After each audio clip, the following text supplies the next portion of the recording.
Assalamu alaikum and welcome to The Entrepreneur. We've got a really exciting one here today. I've got a brilliant guest with me. She does not need much of an introduction because you've probably seen her in a lot of events and you've probably booked your tickets via Eventbrite, which has come through her. She is an inspirational individual. She gets all the uncles and the aunties and the elite community members together in a building full of, 3 to 1,000 people, I would say.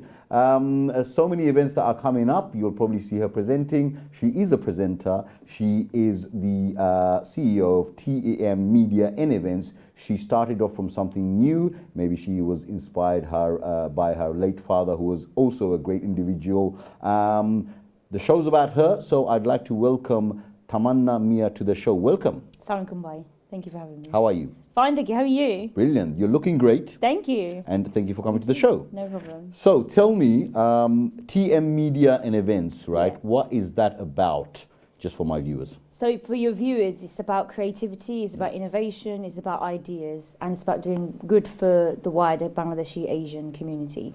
Okay. I do a variety of things, so whether it's event organisation, event management, I also do take contracts and things for media, to do event presenting, hosting, getting cameramen, editors, so on and so forth. So I do like a variety of community things. Wow. It sounds like great business, and you have a lot of fun in doing that as well, don't you? Yeah, I actually enjoy it. I like the stress sometimes, but sometimes I don't like the stress. No. But I mean, look, stress is a challenge. Yes. And it's how you overcome it makes you a great person and a great business person. Right. So you have been bringing people together, right? Yes. This show is called The Entrepreneur. So we want to know how, first of all, by bringing people together, how you actually earn a living. Yes. And I'll come to the second question, which is related to this, but let's focus on that one first. So I love bringing people together. It's something that I just love doing. I enjoy it. Bring people together over food, over events, socializing, networking, so on and so forth. And I think people in the community know me for that. They're like, no, Tamanna's going to introduce me to this person, who's going to introduce me to this person. And it creates a domino effect. And it's about creating community cohesion and sustainable relationships. Right. In terms of how I earn money from it, well, events is about earning money. Yes. So whether it's from ticket sales, whether it's from sponsorship, whether it's from taking on media contracts at events, that's how you generate revenue, obviously. Right. There are many ways of generating revenue as an entrepreneur. Yeah. Even if you do social media, you can generate revenue from social media videos. Absolutely, yes. A brilliant way, the way you answered it.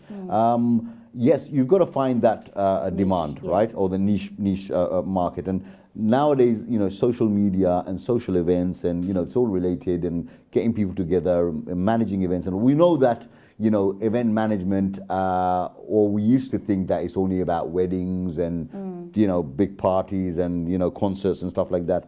But it could be anything now. You did a summit a few weeks ago, and that went great in the Bangladesh Center, right? Yeah. And the kind of people that you got to the event were great people as well. And I think there was a lot of networking going on.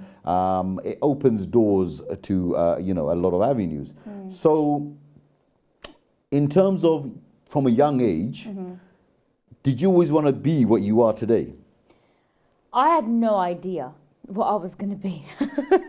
I knew this was going to be an interesting show. It's going to be very interesting because I had no idea. Yeah. I sort of I saw my father, Kamal Jahangir Mia, the late Kamal Jahangir Mia, who was very much in the community. He was an entrepreneur. Absolutely, we all know him, yes. He was a governor, he was a community campaigner, he was an entrepreneur, he was a businessman, it was everything.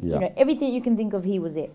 So actually, he was my inspiration as to how I got involved in the community. Yeah. If it wasn't for him, I would have no idea about how to get involved. Would you say because of him, you get a lot of support from the uncles that used to know him or very close to him?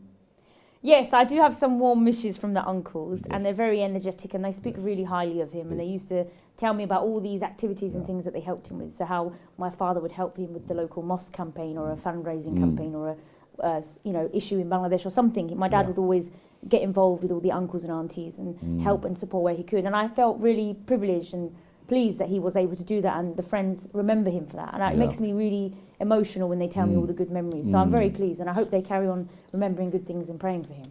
Definitely. But you were saying, before I stopped you, you were saying, So I was saying in terms of, my dad is my inspiration. So my father set up a charity when I was about 11 years old, 2004. Yeah. So he set up the British Bangladeshi Welfare Association, Royal Tunbridge Wells. And that was about bringing the elderly generation and the younger generation together to create community cohesion and sustainable activities.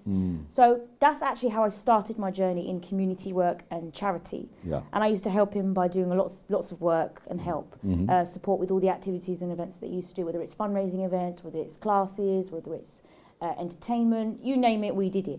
And I sort of got involved in that, and I kind of got the charity bug, the bug for helping the community. Right. How can I help the community, enjoy myself, meet people, network, and then eventually maybe one day earn money out of it? Yeah. Because that's what people do. Absolutely, yes. You know, some people start from a very young age, they see inspiration, whether it's their family, their friends and networks. Yeah. And I suppose my father was an inspiration in the fact that he did it willingly. You know, he didn't want anything out of it. And I didn't want anything out of it either. And the reward is really immense. When you said you got the bug, that is actually very rewarding, because the feeling and the satisfaction of helping other people is there, which would have been something that would have covered in the end of the show, because it's to do with charity, and most businessmen or women are involved in charity.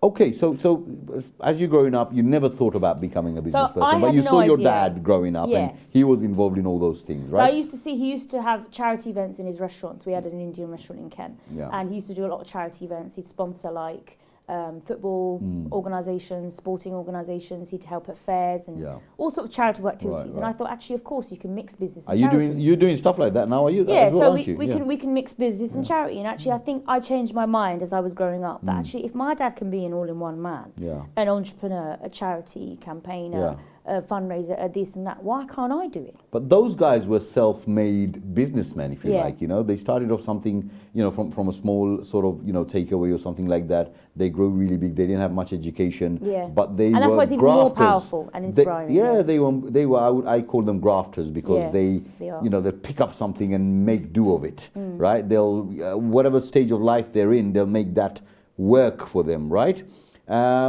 But what kind of academic background do you have? So I studied. I went to had preschool, primary school. I lived in an upper middle class area. It's full of white British upper middle class parents, Muslims. It was a very racist area. You know, I suffered from a lot of trauma. As a result, it gave me severe mental health issues. Oh gosh. I had a lot of racism, bullying, Islamophobia and discrimination. So it had a real impact on my growing up, childhood, teenage years. In terms of my background, I suppose I did my GCSEs. I carried on doing charity work, community work. You became a bit of an activist as well, wasn't it? Because of that. You made some videos with regards to racism and you know, Islamophobia and stuff like that.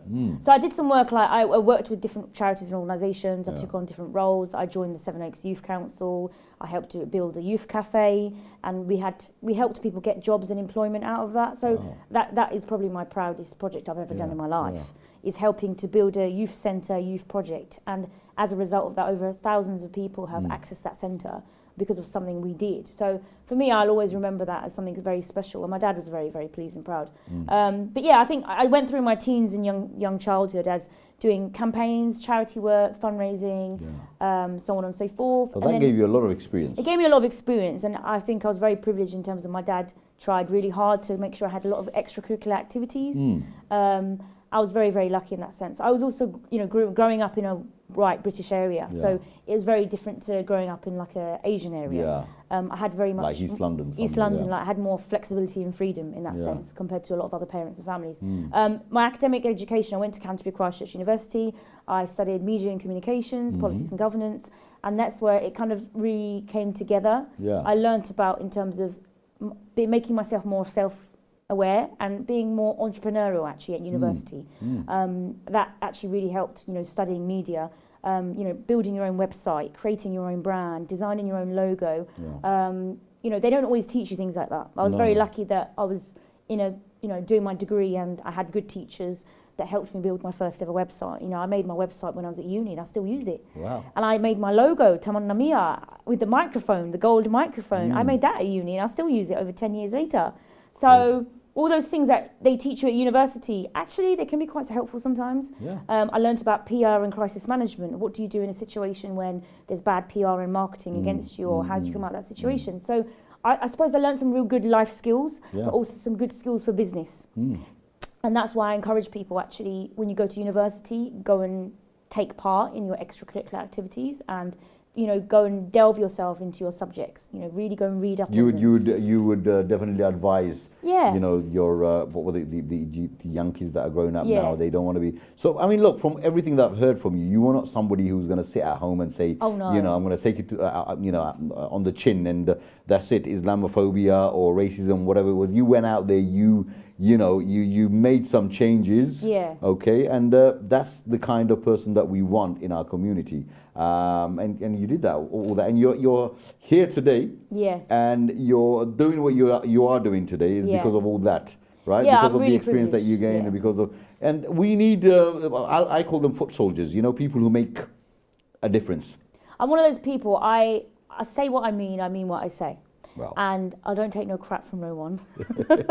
And Okay. I'm very straight to the point. I'll be Yeah. very honest with people, and I'll say to somebody, I don't like that, or I Yeah, like that, yeah. or I think it's a good idea, or it's not Straightforward, a yeah, good, it's yeah. a bad idea. Mhm. So, and I'm very serious. And if there's something like a project or an event I want to work on, I want to see it to the end. I'm one of those people, You don't give up. I don't give You up. want to see it to the end. If I have people telling me, oh no, Tamanna, You you want can't do results. that, I will show you, I will do it. And I'll do it really well. That's So a strong-minded person. I suppose I suppose I get a lot of it from my dad. My dad was very much don't give up, Yeah. keep going Okay. type of person. So I suppose I get that energy from him. But again, studying my academic degree is also very useful. Having a good Do education. you have any siblings? I have 2 siblings. There's 2 sisters and 2 brothers that are younger than me. Are they all in business, or are they in different They're all in fields? different directions. Yeah. I mean, I had my sister. She worked in the city. She worked in finance. She's now gone a very different route Yeah. towards the health and well-being, beauty services industry. I've got another sister. She trained at the Brit School, Yeah. which is a very prestigious school. We had the singer like Adele who trained there. Wow. Okay. And then she's gone into media and photography. And then I've got another brother who's doing accounting and finance in Birmingham University. And I've got another brother as well. So Right. they're all doing their own different things. I suppose we're kind of, half our family is very creative and the other half of our family is more financy.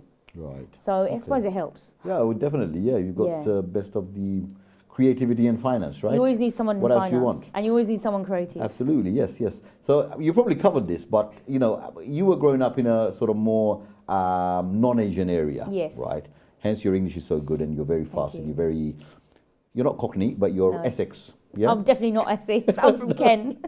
Kent is not Essex. No, Kent No. is another boundary. Oh yes, yes. Yeah. Canterbury, isn't it? Well, my Kent. university was in Canterbury, yeah. Yeah. And it's a very diverse Yeah, place. yeah. And now it's taken over by... No, because it's really interesting because I got a lot of different people here. Yeah. A lot of different accents and a lot of different, but they're all business people, right? Yes. I've had the top of the tops in our Bangladeshi community, and I'm really, really proud to be presenting this show. And I've really got Hugh here today. Thank and you. I'm I'm pleased to be here. I'm really see proud you. to have you. Thank you. So, you know, your dad was very energetic, as you mentioned, and was he encouraging? I think you did say he was encouraging. Yeah. But were there any boundaries of, oh, you can't do this and you can't do that, or do this? Maybe your mum. You can add your mum there as well. Yeah, I think it's always challenging in any family, isn't it? You know, we're Muslim, we're Bangladeshi. That's why you we know. have restrictions. I was born in Bangladesh. Yeah. I came here when I was young. Okay. And then I went back again. I went to school there, so I did learn Bangladeshi language.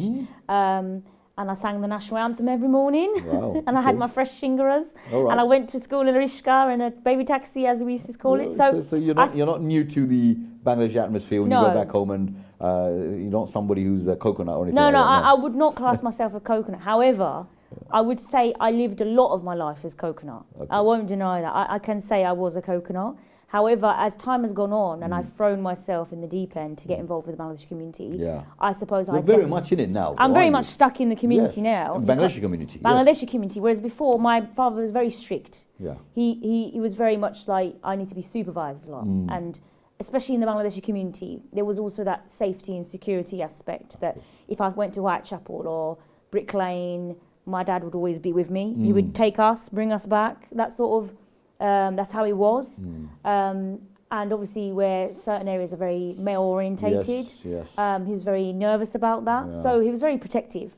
But generally my dad, he allowed me to do so many things. I was allowed to go to conferences abroad. I was allowed to stay abroad in different countries by myself. Again, not many people allow you to do that at a young age. Yeah, I went to Bosnia, I went to Estonia, I went to Europe, I went to so many different countries. Was that for work or education? I think it was more sort of both. Okay. Both. I was very privileged, alhamdulillah. I travelled around the whole country. I've been to events, conferences, meetings, work. And again, I've been very lucky that he allowed me to do that. On the odd occasion, it was also like, Tamanna, you need to be paid for half the things you're doing. Start getting paid. Don't let people take advantage. And now I'm very, very careful and mindful because, my parents really struggled themselves, as you do. So I want to be able to make sure that I am paid for things that I do. Absolutely. And yes, respected. Yes. Well, that's why you got your own business now. And so that's revenue coming in and to sustain your business and make it bigger. I started to think, how can I make money? And that's why going to university was really interesting. Branding myself and then going through public speaking. So I used to get paid for doing public speaking at different events and conferences or training. I used to do training at universities, colleges, organisations on different topics. I used to do consultant work for different mental health organisations. So whether it's Mind, Time to Change. So there was a different variety of areas where I'd have that business mindset and see where can I put something of my passion and enjoyment into money and finance. So that's where I started, by doing the charity work, community work, people started to respect me enough to be like, you know what, we're going to pay you. You deserve to be paid. Good. And as a British Bangladeshi Muslim female, it's really hard sometimes to be paid, appreciated and recognised. So that's why it was really important. When I did my public speaking, they paid. When I did my mental health work in the charities and organisations, they paid. And when I do my presenting and hosting an interview, you pay. Because it's a service I'm delivering. Absolutely, yes. And whether I'm giving you a cameraman or an editor, it's a service, So that's where I suppose I've been very good in that and giving people my portfolio of work. Maybe you need to do a show on that. Yeah, we should. You probably, maybe one of your events or something like that because... maybe the producer's not going to like this or what I'm going to say, or the directors of these TV channels. But yeah, I mean, there's a way in the Bangladeshi community, in this country especially, when they want to have things done, from the presenters or the event managers and stuff like that, they want to spend minimal money. But the thing is, if you want to get the best out of something, then you do need to spend. It's about how you transition. Transitioning from unpaid to paid work and then turning your fun work, community work, whatever it is, fun work, fundraising, volunteering, turning that enjoyment, fun, volunteering, community work into paid work and then a business. So I think I've been going through the transition stages and I do have people approaching me. Because it's a business show, because it's a business show, I'm just going to quote, two things. One of them is Bill Gates, and he said, if you're not making money while sleeping, you're not making money. And the other one is, if you don't turn your passion into a way of, finance or making money, then you've just, wasted that. Because everybody's got talents, and we have to find a way of embedding that into, and I love what I do, and I'm sure you love what you do. And if money's come in as well, and this is what we want, right? This is what you covered in your last summit about social media personals when they, influencers and what they did with their time and how they. The other thing I do, which I haven't mentioned, so I do my creative community events, charity work, but the other thing I do is research. Now, research is really important. I mean, it's not seen as much as the other work, but it's about academic research. So I work with different universities around the country, whether it's University of Birmingham, University of London, University of Glasgow, whatever university it is, and I get involved in patient and public involvement work. So as a patient public involvement communicator, involvement, whether it's media, whether it's meetings. So we do projects and we do academic research as well. So how is that funded though? So that's funded by the National Institute of Health Research. So they fund different universities to conduct research and do research projects. So I'm involved in these projects. So whether it's like, I was involved in the London School of Tropical Hygiene on kidney research. So how does kidney disease affect people from the South Asian community and in COVID?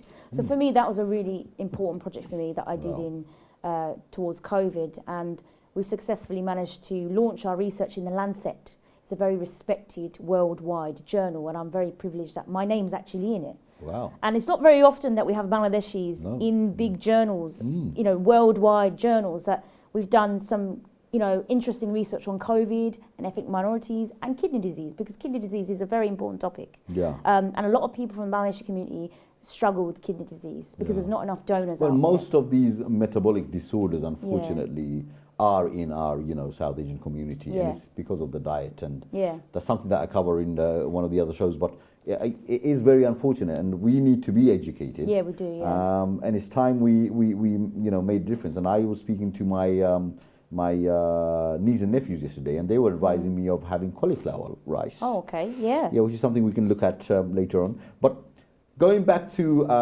the research, right? Would you get paid for your time? Yes, I do. Well, there you go. So that's another way. Does it come from your company? Is it another branch of your company? Is it? Yeah, it's something else I do as well, because I think I have a very creative brain, but I have a very academic brain. Right. And I think research is actually really valuable. If you want to make a difference in societies, how about having good research? You have good research, facts, figures, focus groups, interviews, whatever it is, you've got quantitative research. And these researches are done by regulated bodies. Yes. And then obviously they employ people like yourselves. Yeah. And then that research would be sort of published as well? Yeah, it's published online. And people will take that in, would they take that in terms of education or curriculum and stuff like that? So what we have is we have different institutions. They can get funding from whether it's the government Department for Health and Social Care, or whether it's from the National Institute of Health Research, or different organisations and funding bodies, and they bring together a committee of people or a couple of people, and they have academic researcher, whether it's a lead professor, lead academic, who conducts the research, and then we sort of work together in a team to conduct research, whether it's like we go out on the field and we interview people, or we go and do qualitative research or quantitative research. So it really, really varies, and it's about getting the information in, and then we have reports and consultations as well, and then we have this stage where we put it all together, and then it gets published. And then after that, we have to disseminate the research. So we could give it to the MPs, the Parliament, the ministers, the Prime Minister if you wanted to. We give it to the NHS. And some of these organisations, they read it, they digest it, and they think, actually, they've got some recommendations. Can we implement these recommendations? And can it affect and impact the service users at the end? So it actually makes a difference. And that's why I actually like doing research, because it's another way, it's a different way of campaigning and finding information. Brilliant. Top stuff. I've got to say. So I'm not just a creative brain. No. I'm also like an academic research brain as well. So talk to me about research. I love talking about research. I'd love to talk to you about kidney research. disease or mental health or social care, whatever you want to talk about. I really like to. I think health is wealth. And we really need to concentrate. And you know what? I need to do a lot of research as well on people like yourselves. And when I get my guests, I got to do a little research on you and all the guests that are here. So I'm a bit of a researcher as well. Oh, good. Yes. Community researcher, like myself. Definitely. Okay. Right. So we've covered difficulties. We've covered family. Right. Would you say? Let's just go back to difficulties. Right. Yeah. Is this some kind of advice that you give to other people who are doing that are in your line of work? Yeah. That some kind of difficulties will arise and how they overcome that, and what would you advise? Well, there's a lot of difficulties. I wouldn't know where to start. I mean, something that you probably faced, and something that's quite I think general. one like there's so many things, but I think one of the things that first comes to my brain right now is the fact that I'm British, Bangladeshi, Muslim and female. That's a difficulty itself, that in itself is a challenge, because we have to work triple hard compared to the average person. We have so many barriers against us. The fact that we're Muslim, the fact that we're British, the fact that we're Bangladeshi, and the fact that I also live in Kent. I'm not living in London, I'm not, that sort of thing. So that in itself is a difficulty. Coming into London, doing the various projects, it costs time, it costs money. Time is money, it can be expensive. But you got to do it. You got to do it. So I think it's important to factor that in mind. And when you take on jobs and responsibilities, always add the additional costs where you're ever able to. So you're not fully out of pocket or out of time. But I think as a Muslim female, also I think about safety and security is also really important. Being a British Bangladeshi and working in the Bangladeshi media and other medias, it's really important that you're safe and secure. The key, I think, it's very, very key. And it's about being modest, being respectful, having the boundaries, working very professionally with your male colleagues and counterparts, and so on and so forth, which I think you understand. Got to build good relations wherever you are. Okay, so just for our viewers, just give us 3 tips. 3 tips of how to stay a successful business person, like you are. Oh, wow. Stay successful. Okay, so don't give up. Yep. And just because a door is closed Yep. doesn't mean it's not going to open. Okay. So keep knocking on the door, be persistent. And successful, I'm now stuck actually. Because actually quite hard, because there's so many tips. I would say be friendly with as many people as you can. Yep. Okay. Because being friendly and have good relationships with everybody is always a plus point. Absolutely. Thank you very much, Tamanna, Mia, for coming. Thank you very much. You are definitely, I mean, any show that you do, I'll move things around so I can really be appreciate there. it. So I can be there because I enjoy it. Thank you. I think you're a great speaker. You do very well, and you get a lot of people together, which is fantastic. And thank you for coming to the show. Thank you for having me. Guys, you've been watching Tamanna Mia, event management, media, and events, right? So I hope you've enjoyed the show, and the tips that she has given is never give up. Be persistent and be friendly as much as possible. So, be friendly with communities, with people, with businesses, and you'll get doors opened, literally as well. But thank you for watching, and hope you enjoyed the show. It was great having Tamanna Mia. Until next time, Assalamu alaikum.